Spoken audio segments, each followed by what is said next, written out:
안녕하십니까? 인생의 복잡한 문제들을 말씀으로 단칼에 해결해주는 김종근 목사의 쾌도 남마입니다.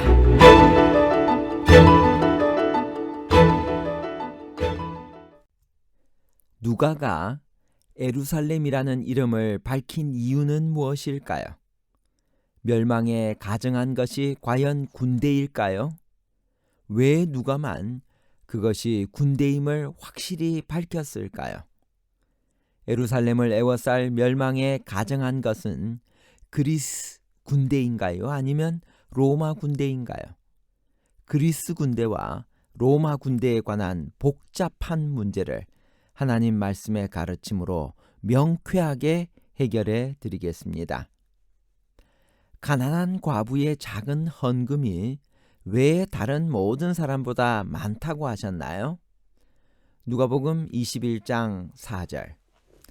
저들은 그 풍족한 중에서 헌금을 넣었거니와 이 과부는 그 가난한 중에서 자기가 가지고 있는 생활비 전부를 넣었느니라 하시니라.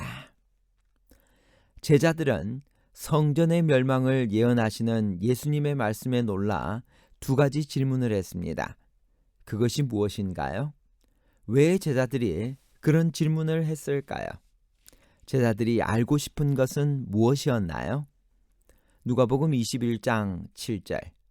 그들이 물어 이르되 선생님이여, 그러면 어느 때에 이런 일이 있겠사오며 이런 일이 일어나려 할 때에 무슨 징조가 있사오리이까?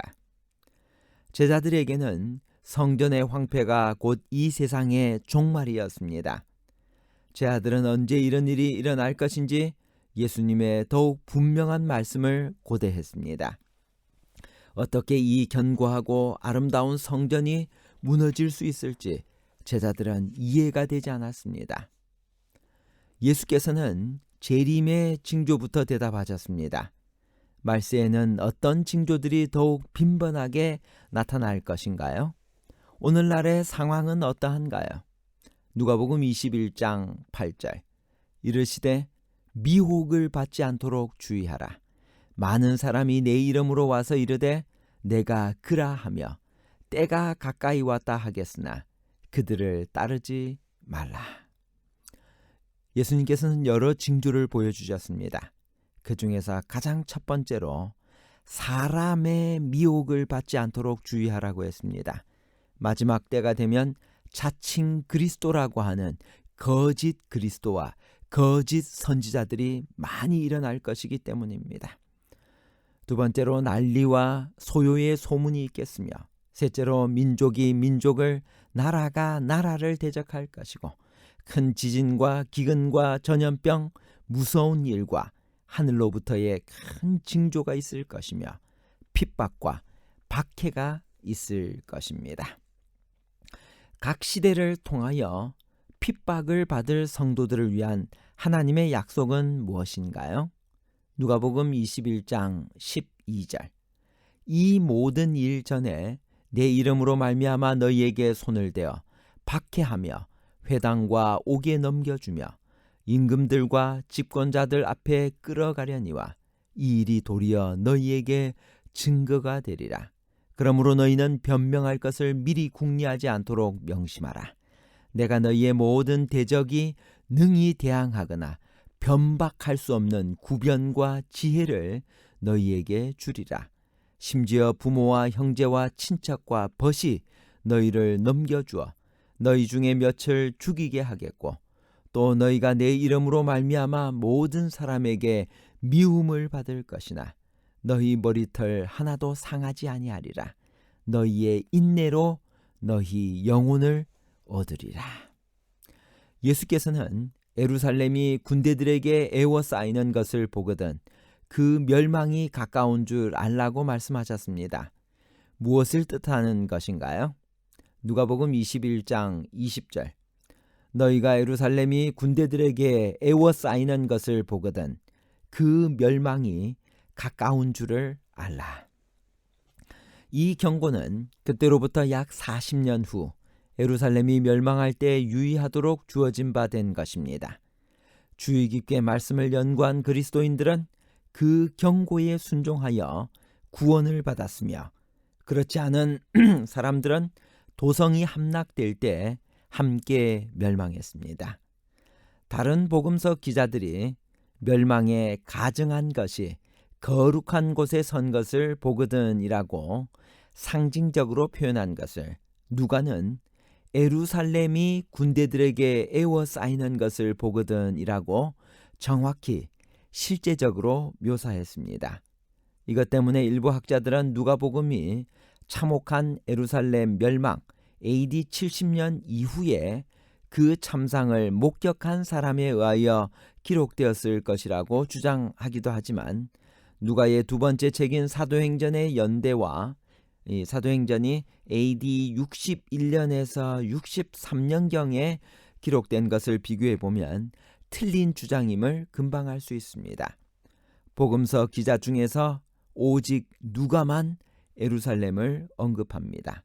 이것은 예루살렘의 멸망을 세상의 종말과 연결시키려는 누가의 의도를 반영하고 있다고 생각됩니다. 누가복음에 있어 예루살렘은 특별한 의미를 가지고 있었습니다. 그것은 구속사에 있어서 운명적인 도시요, 종말적인 도시였습니다. 모든 구속의 대사건들이 예루살렘과 그 중심인 성전에서 일어났습니다. 따라서 선악간의 대쟁투에 있어서 예루살렘의 멸망은 곧 세상의 멸망의 상징이요 가장 종말적인 사건이었습니다.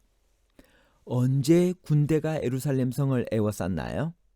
로마 군대는 예루살렘이 유월절 순례자들로 북적대는 AD 70년 4월에 성을 포위했습니다.